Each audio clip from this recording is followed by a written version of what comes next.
to ShiftWatch. I'm your host, Starbuck. In this episode, Sarah from the Alchemist is here with the energetic upgrades explained. Why you're feeling this now.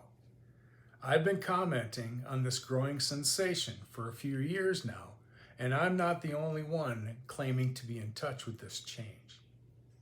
Next, Dutchsinse is back and reporting seismic activity on the rise. I'm particularly fascinated by his observation of antipodes on where the earthquake events are taking place. Then, from PBS Eons, understanding Earth's plate tectonics and how they have and continue to move beneath us.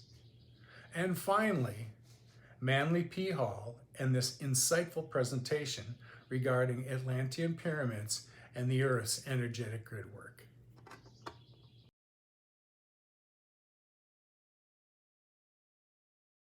The main governor that produces an upgrade before the physical body's health and before our actions is our level of awareness.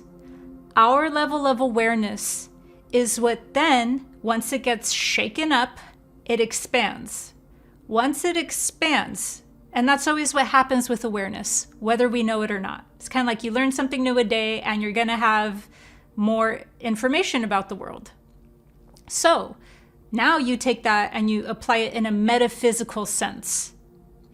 Upgrades are always linked to a spiritual purpose. So when we're thinking about becoming more aware, what we're actually talking about is becoming more aware about ourself as a spiritual being, about our world, about reality itself, about our universe, about our multiverse, whatever layer we're currently focused on or curious about or connecting with. That awareness about that is what is fueling the vital life force that we're connecting to and that we're running into our energy field. That's creating that rewiring, that's creating that reconfiguration of our energy field, and that's creating that upgrade.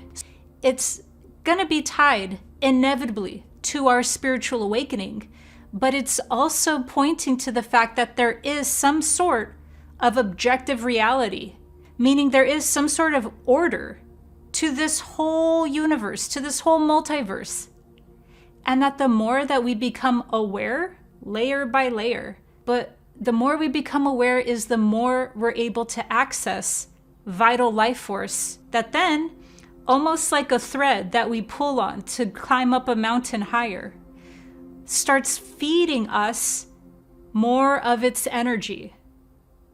And so we could even look at upgrades like this as we're the whole higher self. And we just have these veils in between us and our higher self. And the more that we peel back a layer means the more we've expanded our awareness. And that every time we peel back a layer, it's like an upgrade.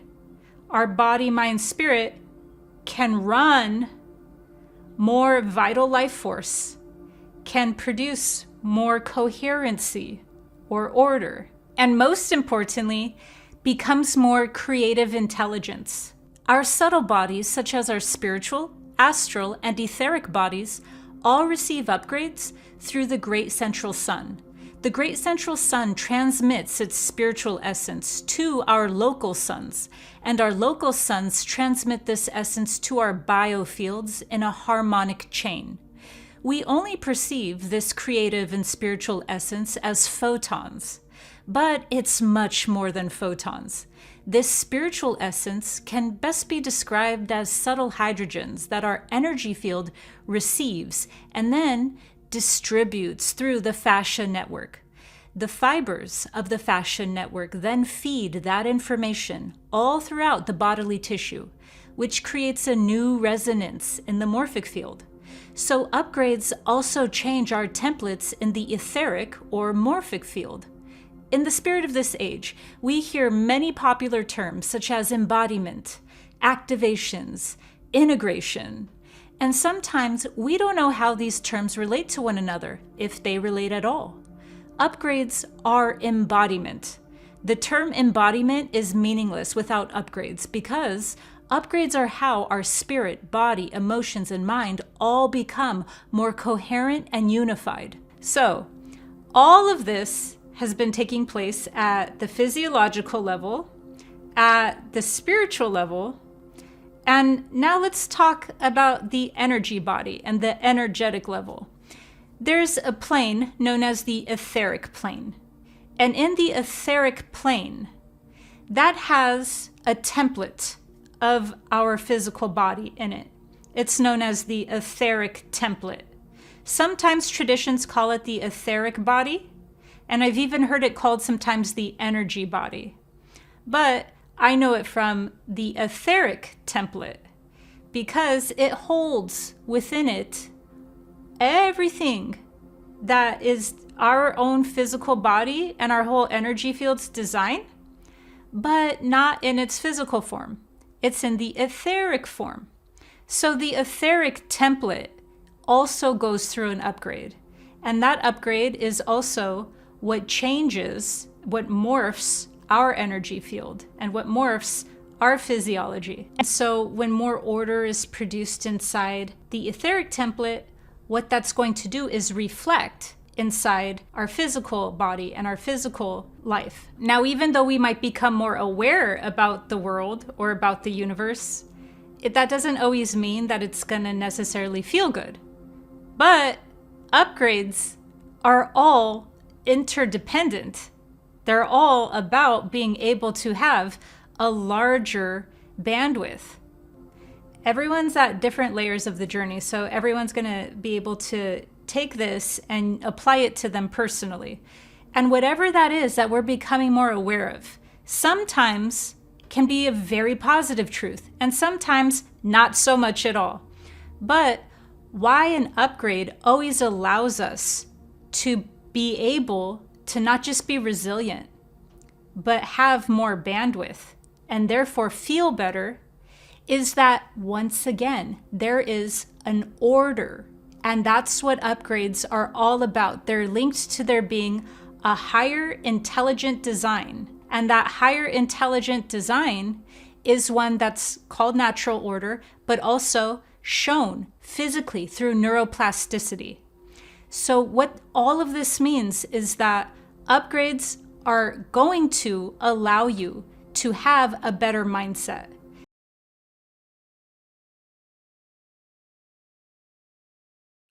Very long story as to what happened.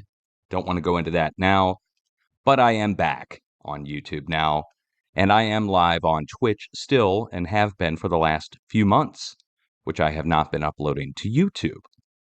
That all being said, we're here to do seismic updates, not to do updates on me, but we are doing okay, the Duchess and I, and the cats. Let's go ahead and turn on the display capture so you can see what I see ever so slightly better, and I am a little rusty at this. Again, it's been a few months since I've recorded a live update, but now is an appropriate time for me to get on. We have multiple 6.0 plus level activity taking place in the past few days, last day and a half, on the antipodes on the opposite sides of the planet from each other, one south of Australia here, 6.2, 6.0, depending on who you go with. But multiple noteworthy earthquakes out there in the middle of nowhere on the edge of the plate boundary, which is all the way down here on this red line south of Australia. That being said, 6.0 there, if we go across the plate onto the other side of the planet, go all the way over here, we're right here at the Venezuela Colombia border region, and this is a significant sized earthquake there. We haven't seen anything like this in many months in this location, especially at Central America going into South America. Pretty significant 6.3 there, 6.3 to 6.4. Now let's go back 2 days and you'll see the rest of the activity, or 3 days. You'll see we have other 6.0 level activity that was downgraded to 5.9. That's a deep earthquake down below the Fiji-Tonga area. And whenever we see deep earthquakes like this, we have to look for shallower, larger earthquakes. And shallow, larger, I mean by up to a magnitude larger. we look next to the deep earthquakes when they happen. If we see a deep 5.9 like this, we then have to watch next to the deep quake for up to a 6.9. So let's pinpoint where the spot is. It's right here where the deep earthquake is. Think of this down below the plates, down below this red line, down below this fracture in the Indo-Australian plate between the South Pacific and Indo-Australian. So something's coming up there, and next to it, most likely to the west, that puts New Caledonia, Vanuatu, going over to the west-northwest up into the eastern part of the Solomon Sea. Right in here, we would watch for up to 7.0 level activity to take place.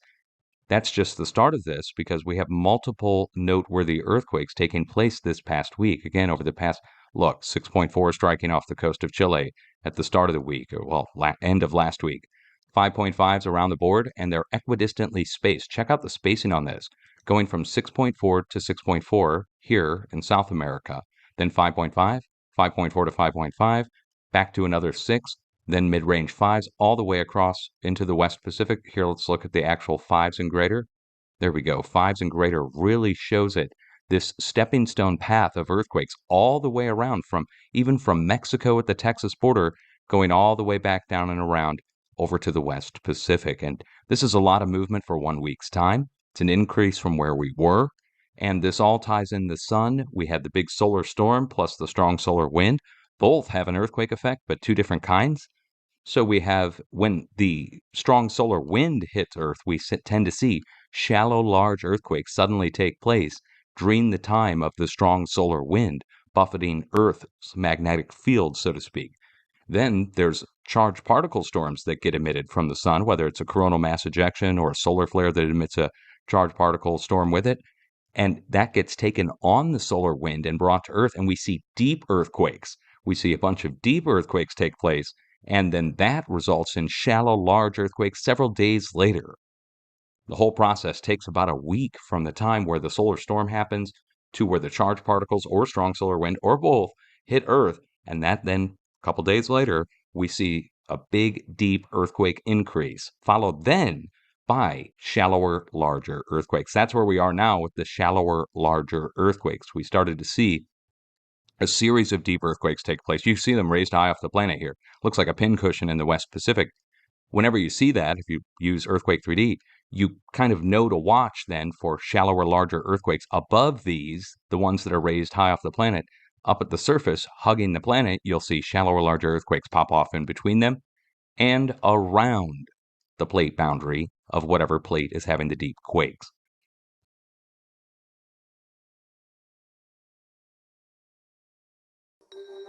Without plate tectonics, the Earth would look very different than it does today. Our mountain ranges, oceans, volcanoes, and even entire continents all get their recognizable features from the shifting rock plates on the Earth's mantle. And those features are pretty good evidence that plate tectonics works. But knowing if something works doesn't always mean we know why or how it works. And when it comes to plate tectonics, continents move in complicated ways. Scientists have been trying to solve the mystery of why plate tectonics works the way it does for over 100 years, and they might have just uncovered a key to cracking it. The answer may be buried in a bizarre mirror world deep inside the Earth, where movement beneath the surface looks a lot like it involves the remains of former crustal rocks. Pieces of crust we thought disappeared hundreds of millions of years ago, but now live inside the planet, like a graveyard of ancient plates.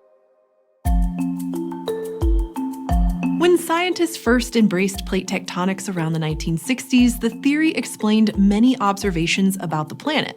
The idea that Earth's surface is made of rocky plates moving over a molten mantle explains why large mountain ranges form in the middle of oceans, for example, because Earth's mantle is creating new plates, and why deep trenches form at the edges of the oceans, where one plate is diving beneath another. tying together these observations, geologists realized that tectonics works as a system. Plates are created at mid-ocean ridges, then move away from them and finally disappear back into the Earth at subduction zones, creating most volcanoes and many large earthquakes in the process. But even though the theory that recognized the constant cycle by which landforms are created was a breakthrough, it didn't exactly explain how this happens. What force could move massive plates, which can weigh a made-up sounding 5 quintillion tons, around like driftwood? Early in the days of plate tectonic theory, geologists and geophysicists assumed plates move because of mantle convection. Currents of hot, molten material rising inside the Earth push the plates, dragging them along the surface the way rising bubbles move foam in a pot of boiling water. Logically, that idea makes sense. But scientists quickly realized that the physics of mantle convection don't totally add up. Now, the mantle definitely does have currents. Since 1971, scientists have known that rising plumes of magma travel from deep inside the Earth to the surface, creating islands like Hawaii and Iceland. But around the same time, researchers also realized something about the mantle's makeup that complicates the effect those currents could possibly have. See, they were looking at how continents moved during ice ages, when the weight of massive ice sheets pushed them down into the mantle, and how, when the ice later melted, the same continents began popping back up. So they used data from a satellite to measure the gradual upward movement of the continent relative to the ocean's surface, to see just how fast the now deglaciated continents were popping back up. And even though they couldn't see the mantle below the continents, knowing the rate at which the mantle pushed continents up let scientists calculate its viscosity, that is, how runny it is. They found that the Earth's mantle is much runnier than expected. Later researchers estimated that the mantle is about 1 billion times runnier than the lithosphere, or crust, that sits on top of it. So those mantle currents simply couldn't be enough to move the plates the way we know they move. There must have been another force helping propel this movement. Even more mysteriously, geophysicists modeling Earth's mantle and continents found the Earth should have what's called a stagnant lid, where the lithosphere sits in place on the surface as mantle currents move underneath. In fact, Earth is the only place we know for sure where continents move, crash into each other, rise and fall. So why does Earth have such unique tectonics? It all comes back to the mantle, which, as scientists noted back in the 1960s, shapes an important feature of tectonic subduction.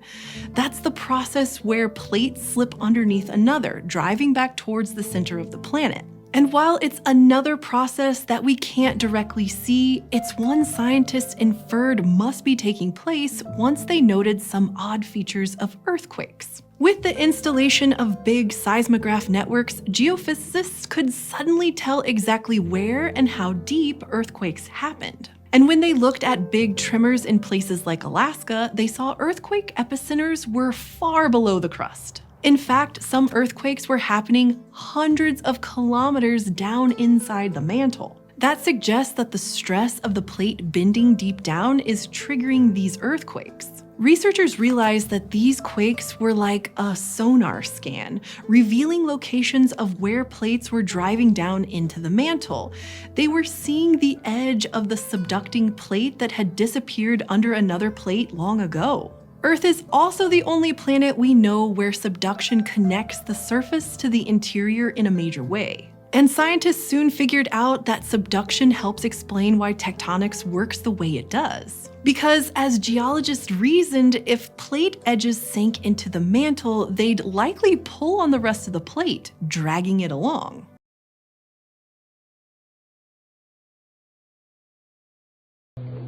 Now, among the mysteries that have been involved in the Atlantean story are the pyramids.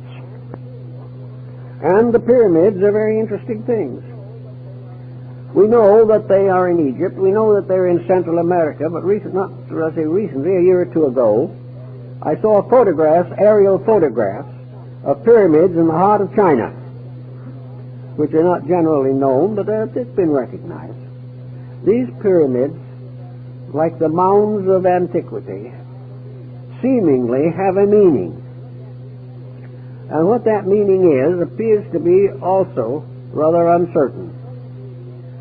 According to the conservative Egyptologists, and Mayaologists for that matter, the pyramids were simply magnificent monuments to the memories of dead pharaohs, kings, or emperors, or, if you want to be a little more idealistic, perhaps the testimonies to God and wisdom.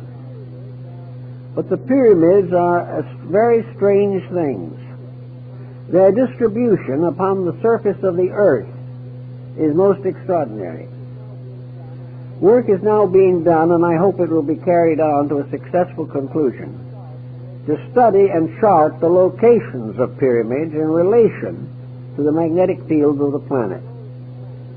We know that the planet is a kind of crystal, that it has areas of fission, that it has magnetic fields, and that these magnetic fields are very important to the survival of life and to the distribution of energies.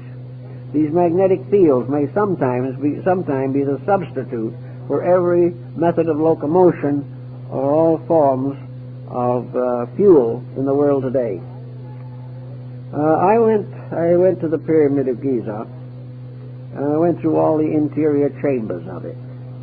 And there are some things about it that are very, very strange. Why should a tomb be ventilated? There are two great passageways leading from the king's chamber to the outside wall of the pyramid. They are like ventilators, not large enough for a person to go through, but large enough to permit a current of air. And then, after some time, no one knows when, the outer ends of these ventilators were blocked, but the openings to the inside are still open. The Great Pyramid's King's Chamber has in the ceiling the largest stone, I guess, in the entire structure. It weighs many, many tons. The sarcophagus, so-called, has been largely nicked away by tourists, but there is a lighter stone box, much in the shape of a casket, but too small for a human body. The way the Egyptians mummified their dead and put one mummy case and sarcophagus and over another before final interring in the stone vault could not have been done in this case at all. It would have been utterly impossible. Also another interesting thing happened. Way back in the days of the glory of Baghdad, the great Sultan of the follower and descendant of the great Al-Rashid of the Arabian Nights, Sultan Al-Rashid bin Mamun, decided to open the Great Pyramid. He had been told that it was built by giants who were called the Shaddai, superhuman beings, and that within that pyramid and those pyramids they had stored a great treasure beyond the knowledge of man. So, taking his court with him, the Sultan went to Egypt, and he stood and looked at the Great Pyramid. And at that time all the casing stones were in place. The four walls were perfectly smooth. There was no visible opening of any kind. And he didn't know exactly what to do. But he heard from legends where he supposed the entranceway was, and he began to dig there. And they had a very fine way of digging in those days, which I think we have improved on. They had to use cold chisels and vinegar to go through the stone. And when they got through a certain way, they did find that they had come very close to an entrance, but a great stone blocked it, and they could go no further. The Sultan or Caliph looked at the stone. He said, "Take it out." So they went to work on that stone with vinegar and very soft metal tools. And last, with a great trouble, they managed to get the stone out. And as they took it out, another stone fell in its place. And they had to go through stone after stone before they could get into the building. Now, you don't do that just to bury a fairy hole. And at last, when they got all the way in, there was nothing. The only thing they found were a series of little implements, like a little a ball that could be used to make sure a surface was even. If you stood the ball on it, if it rolled off, the surface wasn't even. And two or three other little tools, and the dimensions of the building itself. Now, the Shaddai was supposed to have buried all this treasure. Did they really bury a treasure in there? Were those little instruments the treasure? And were the dimensions of the pyramid and its interior structure this priceless secret that was far more important than gold? It has been worked on. Some have decided that the Great Pyramid was a great book of prophecy. Some say that it was built by the Atlanteans. Some say that it has the most perfect mathematical form and the most perfect measurements of anything on earth. They have measured the orientation of the pyramid, and it's oriented up to the 8th or 9th decimal point. And the little error that does exist, just a little fragmentary error, is probably due to the fact of the minor earthquake that shook off that corner. The building was built by somebody who knew a great deal.